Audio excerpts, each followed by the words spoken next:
안녕하세요, 철영입니다.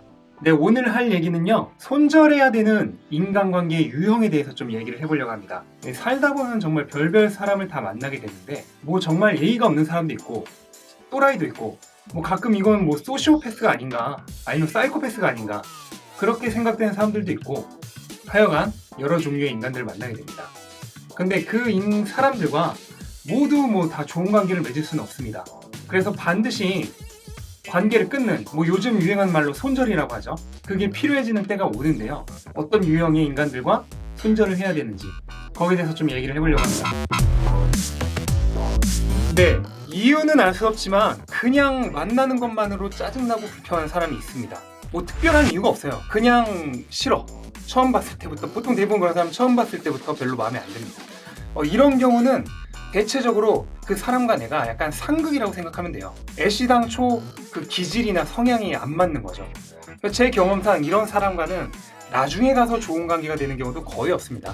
대부분 처음에 안 좋았던 그 첫인상이 계속 가는 경우가 많아요. 그렇기 때문에 앞으로도 별로 좋은 관계로 발전할 가능성이 없기 때문에 꼭 관계를 유지해야 되는 그런 관계라면은 그냥 적당한 거리를 유지하면 되는데, 그렇지 않아도 되는 관계라면은 이거는 과감하게 손절하길 추천드립니다. 절대로 시간이 지나도 좋아지는 경우가 별로 없어요. 네, 그다음 두 번째로 말을 막 하는 사람 꼭 있죠. 주변에 반드시 있을 겁니다. 이 말을 막 한다는 게 뭐 여러 가지가 있는데, 뭐 상대방을 좀 무시하는 말을 한다던가, 아니면은 정말로 폭언에 가까운 그런 말을 한다던가, 아니면 욕 같은 거를 많이 한다던가, 아니면 별로 생각 없이 하는 말 같은 거, 기분 나쁜 말 같은 거를 많이 한다던가, 뭐 막말에도 여러 종류가 있겠지만요. 어쨌든 기본적으로 그런 막말을 많이 하는 사람 같은 경우에 기본적으로 예의랑 매너가 없고 사회의 질서에 대한 개념이 없는 사람이잖아요. 대체로 이런 사람들을 보면은 이건 약간 소시오패스적 성향인데, 갑일 때는 정말 을에게 함부로 막대하고 본인이 을일 때는 갑에게 무슨 쓸개라도 빼줄 것처럼 그렇게 합니다. 한마디로 강자한테는 한없이 약하고 약자한테는 한없이 강하죠. 그런 사람이 보통 이렇게 막말이나 막행동을 많이 해요. 소시오패스적인 성향이 강한 사람이기 때문에 무조건 걸러야 됩니다. 그런데 만약에 이런 사람이 무슨 직장 상사다, 그러면 그 경우에는 이제 그 사람이 갑이니까 그렇게 하겠죠. 그런 성향을 가지고 있는 사람이. 그럴 경우에는 뭐 방법은 두 가지밖에 없는데, 정 못 견디겠으면 직장을 관두던가, 아니면은 그냥 한 귀로 듣고 한 귀로 흘리는 거를 연습을 하세요. 오히려 좋은 기회라고 생각하세요. 그 사람 밑에서도 견뎌내면은 뭐 무슨 일이라고, 뭐 어떤 사람이라고 못 견디겠습니까? 그냥 내 마음을 수행시켜주기 위해서 좋은 연습 상대가 나타났다, 그렇게 생각하는 것밖에 없어요. 관두지 않을 거면. 그리고 이제 주변에 그런 사람이 있음에도 그 손절을 못하는 가장 큰 이유가 이제 그런 사람이랑 예를 들어 학교나 어디 뭐 집단 같은 데서 이제 친구나 동료 관계가 있는 거지. 근데 보통 그런 사이에도 완전 처음부터 그러진 않아요. 보통 이제 어느 정도 친해지고 난 이후에 그런 모습을 드러내게 되는데, 그때 알아도 이미 늦은 거죠. 그래서 손절을 못하게 되는 경우가 있는데, 저는 그런 경우에라도 무조건 최대한 빨리 관계를 끊는 것을 권합니다. 네, 그 다음으로는 허세를 잘 부리거나 거짓말을 많이 하는 사람. 일단 이런 사람의 경우에는 그 허세나 거짓말이 거의 습관적일 가능성이 높습니다. 보통 이제 자기가 열등감이 심해서 이제 그 부분을 커버를 하려고 거짓말을 하는 경우가 많거든요. 거짓말이나 허세나 전부 그 열등감의 반증입니다. 본인이 부족하다고 느끼기 때문에 그거를 겉으로 포장해서 이렇게 표현을 하려고 하는 거예요. 근데 이제 이런 거 같은 경우에는 이제 심리적인 습관성이기 때문에 좀처럼 고쳐지지 않아요. 보면은 거의 뭐 하는 말마다 다 거짓말이고 하는 말마다 다 허세일 가능성이 높습니다. 근데 이제 문제가, 이런 사람 같은 경우에 처음에는 그걸 잘 몰라요. 처음부터 이 사람이 지금 거짓말을 하고 있는지 그거를 알 수가 없거든요, 처음에는. 왜냐면 이런 사람은 이제 습관적으로 평생을 거짓말을 해오면서 살아왔기 때문에 거짓말이 거의 능수능란해요. 그래서 어느 정도냐면 자기가 정말 그렇게 살고 있다고 착각을 할 정도로, 즉 스스로도 매번 거짓말을 하기 때문에 그 거짓말이 진짜라고 자기 자신도 믿는 거예요. 그러니까 자기 자신조차 믿고 있으니까 완전 메소드 연기인 거지. 절대로 처음 보는 거나 몇 번 안 본 사람이 그 사람의 그 메소드 연기를 간파할 수가 없습니다. 그래서 이제 속게 되죠.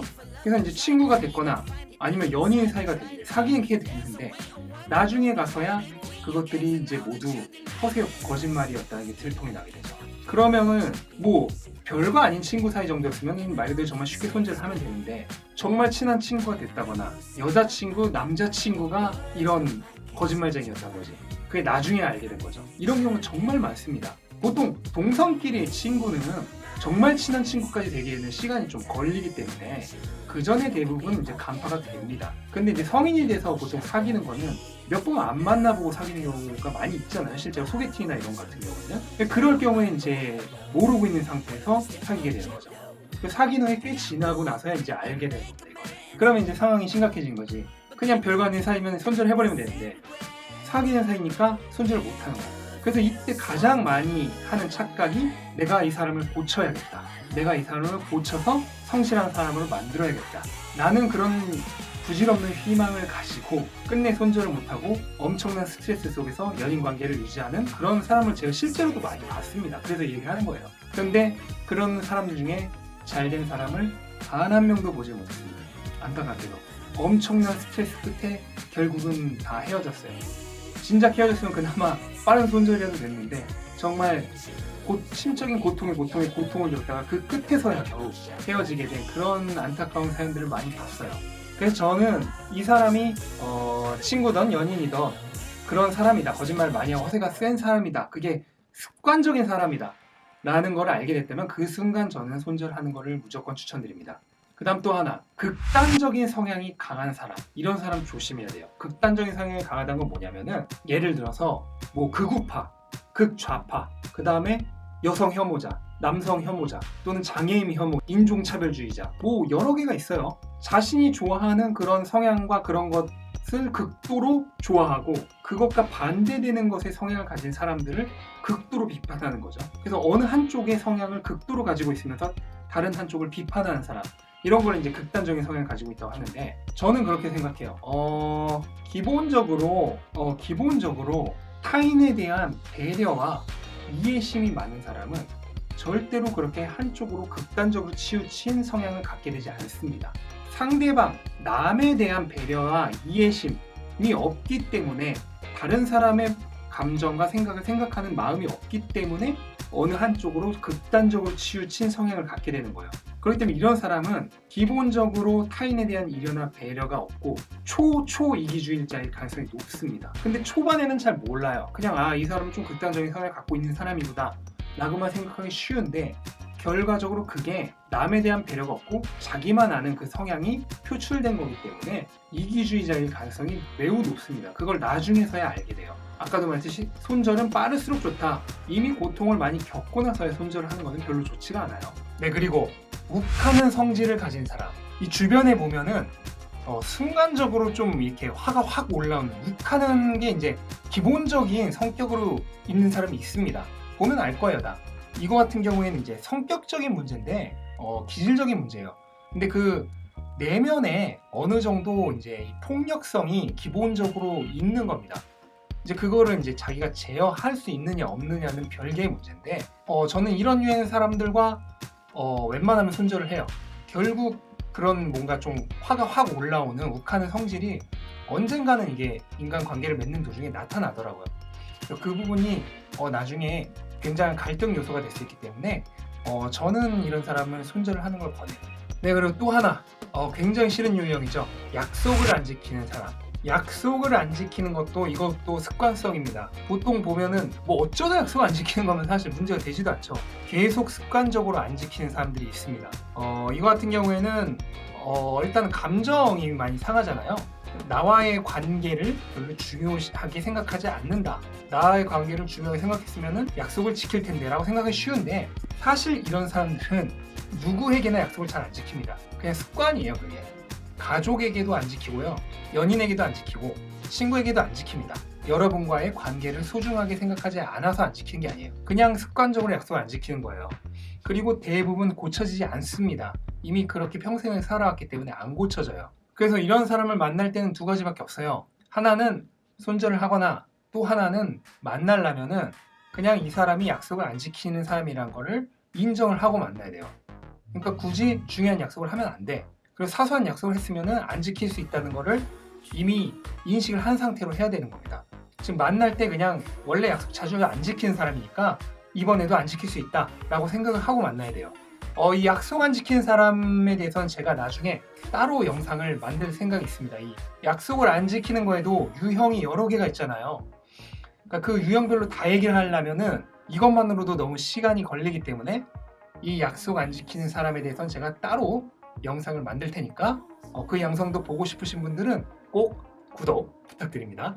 네, 그리고 정말 짜증난 유형들이죠. 바로 자기 필요할 때만 찾는 사람. 일단 기본적으로 타인에 대한 배려가 없죠. 남의 감정이나 남의 이익에 대해서는 생각을 하지 않습니다. 자기의 감정과 자기의 이익만 생각을 하는 거죠. 그러니까 필요할 때만 찾는 거예요. 타인의 감정을 생각한다면 내가 필요하더라도 아무 때나 그렇게 자기 필요할 때만 그렇게 연락을 할 수가 없습니다. 그리고 100의 99는 여러분과의 관계를 소중하게 생각하고 있는 사람이 아니에요. 그런 관계를 굳이 유지해야 할 어떠한 이유도 없습니다. 네, 그리고 마지막으로 자기 얘기만 주구장창하는 사람. 정말 피곤합니다. 만나도 자기 얘기만 해요. 근데 뭐 그 얘기가 좀 재밌는 얘기면 상관이 없는데 보통 이런 유형의 사람들은 자기 힘든 얘기, 그 다음에 불평불만만 주구장창 얘기합니다. 이걸 듣고 있으면 듣고 있는 쪽이 더 지칩니다. 아마 많이들 당해보셨을 거예요. 특히나 본인이 좀 잘 듣는 역할을 하고 있어가지고 친구들 사이나 연인 사이에서 그런 사람일 경우 더 많이 이런 역할을 하게 돼요. 왜냐면 그 사람들도 더 잘 들어주는 사람에게 당연히 얘기를 하고 싶을 거 아니에요. 그러다 보니까 이런 역할을 맡게 되는 사람은 정말 피곤하게도 주변에 이제 이런 사람들로부터 타겟이 돼서 주구장창 그 사람들의 사생활과 TMI와 불평불만을 들어야 되는 거예요. 정말 피곤한데 또 웃긴 게 뭐냐면 그런 사람과 얘기를 하다가 이제 내 얘기를 좀 하려고 그러면은 화제를 바꾼다거나 아니면 건성으로 듣거나 대충 그래 뭐 이렇게 대충 듣다가 다시 또 지 얘기를 합니다. 이런 경우 상황이 나아지는 경우는 거의 없어요. 아무리 오래 만나도 그 관계가 계속 유지됩니다. 10년 후에도 여러분은 듣고 있고 그 사람은 얘기하고 있을 거예요. 그러니까 손절하세요. 네, 말하고 나서 보니까 지금 얘기했던 사람들의 약간 공통점이 있는데 대부분 소시오패스입니다. 타인의 감정을 정말 본인이 감정적으로 이해하지 못해요. 인지적으로는 알고 있을지 모르겠는데 감정적으로는 이해하지 못하는 사람들입니다. 뭐 통계적으로는 이 소시오패스가 뭐 4%다 이렇게 얘기를 하는데 그건 이제 진성 소시오패스의 경우고 그냥 약간 준 소시오패스 또는 그런 거에 가까운 성향을 갖고 있는 사람까지 다 한다면 아마 그보다 훨씬 많지 않을까 그렇게 생각을 해요. 그래서 이런 사람들과는 기본적으로 감정적인 교류가 어렵기 때문에 손절이 가능한 사이다 하면은 가능한 빠른 손절을 권합니다. 근데 나는 이거를 어떻게든 고쳐서라도 관계를 유지하고 싶어. 그래서 노력을 한다면 과연 그게 고쳐지고 관계가 유지될까요? 사람은 기본적으로 자기가 살아온 시간과 습관과 생활이 있기 때문에 이게 잘 바뀌지를 않습니다. 이미 그게 그 사람의 사고방식과 가치관과 습관으로 완전히 굳어져 있기 때문에 성인이 되고 나서 그거를 바꾸는 거는 거의 불가능에 가까워요. 예를 들어서 누가 여러분에게 나는 이런 사람이 좋으니까 너 내일부터 이런 사람이 해 라고 한다고 해서 내가 갑자기 그런 사람이 될 수가 없거든요. 그거는 마찬가지입니다. 그 사람이 그거가 잘못됐다는 걸 알고 고치려고 노력해도 엄청나게 힘들어요. 그런데 그걸 내가 말 한마디로 고치겠다? 이거는 거의 불가능하다고 봅니다. 그러니까 결국 내가 그 사람을 고칠 수 없다. 그러면 방법은 둘 중 하나다. 그냥 참고 만나던가 아니면 손절을 한다. 근데 손절을 하려면 어차피 손절을 해야 된다면 빨리 해라. 그겁니다. 네, 그래서 이렇게 손절해야 되는 사람의 여러 가지 유형에 대해서 알아봤는데요. 뭐 제 생각이 다 맞지 않을 수도 있죠. 그리고 이거보다도 더 많은 손절해야 되는 사람들이 있을 수 있고 오늘 나오지 않은 얘기 중에서 여러분 주변에 이런 사람은 정말 손절해야 되나 하는 그런 사람들이 있으면은 댓글로도 좀 남겨주세요. 아니면 내 주변 사람들 중에는 이런 사람이 있는데 이거 어떻게 해야 될지 모르겠다. 그런 거 있으면 댓글로 남겨주시면은 제가 댓글로 답변을 드리거나 아니면 길게 얘기해야 될 내용이면은 영상으로 따로 제작을 해서 만들거나 해서 답변을 드릴 테니까 그런 질문들 있으면은 언제든지 댓글로 알려주시기 바랍니다. 네, 그래서 다음에는 오늘 나왔던 그런 여러 가지 유형들 중에서 몇몇 좀 더 길게 설명해야 되는 그런 유형의 사람들과의 대처법에 관해서는 따로 영상을 만들어서 올릴 테니까요. 더 많은 얘기 듣고 싶으신 분들은 잊지 마시고 구독과 알람 설정 부탁드립니다.